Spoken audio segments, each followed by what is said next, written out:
Meteorologist Clay Smith has been tracking the storm for us. Clay, what's the latest this morning? Yeah, it made a second landfall earlier this morning in Cuba near Santiago de Cuba, and you can see the eye wall pushing on shore and now moving over the eastern tip of Cuba. So this has just been one of the strongest storms we've seen in the Atlantic Basin ever. So it's going to continue to move to the north. That's the good news. It's eventually going to be out of here, but the center of circulation again sitting over eastern Cuba. Again, Havana's way over here. Cuba is about 700 miles long, so it's a long island, and you can see where that first landfall was there in the southwest corner of southern Jamaica. Again, the entire island suffering major impacts, and we'll get a better idea of the scope in the coming days, but these folks are definitely going to need some resources moving in as we move into the next couple of months. But here's a look at the latest track of Hurricane Melissa, Category 2 storm, and then it's finally going to start to accelerate, and by the end of the week it's going to be north of Bermuda,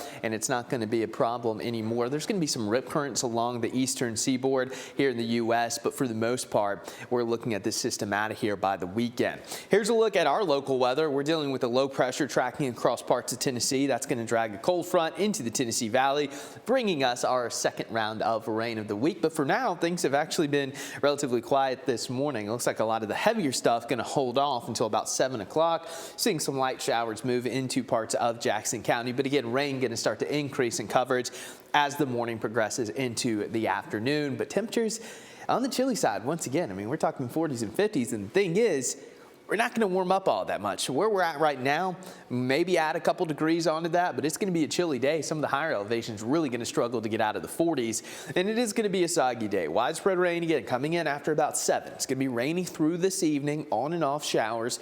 Wind gust up to 25 to 35 miles per hour. So as that low pressure gets closer to us, pressure gradient gets tighter, winds get stronger. That's pretty typical with the systems these times of the year. Plus, we could pick up another inch or so of rainfall. So as we track it all out using our Futurecast, again, this is our in-house model. By 9 o'clock, we got those scattered pockets of some heavier rain pushing through. That'll be the trend through lunchtime, and even this evening we'll have some light showers lingering, but it's not going to be an all-day washout. We're going to have breaks here and there, but it is going to be overcast. It's going to be dreary, chilly, plus with that wind going, it's kind of a raw October day. By tonight, we'll gradually see that rain tapering off. And again, we're not going to see a ton of rain from this, no flooding concerns, no severe weather, just a classic late October rain, half of an inch to an inch of rain. So after today, that drought that we've been talking about for much of October, pretty much going to be out of here, and then it's going to turn a little bit cooler on the backside of this front. So we're talking temperatures dropping down into the 30s Thursday and Friday night.